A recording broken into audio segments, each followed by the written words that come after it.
கடவுள் ஒரு WhatsApp group open பண்றாரு. அந்த குரூப்புக்கு உலகம்னு பேர் வைக்கிறாரு.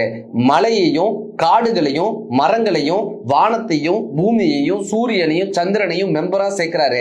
கடைசியா மனிதன் அதுல மெம்பரா சேர்க்கிறாரு. மனிதன் ஆக்டிவா இருக்கான், வித்தியாசமா சிந்திக்கிறான். இவன் நம்ம வேலையை குறைப்பான்னு நினைச்சு கடவுள் அவனுக்கு அட்மின் பவரை கொடுத்துடுறாரு.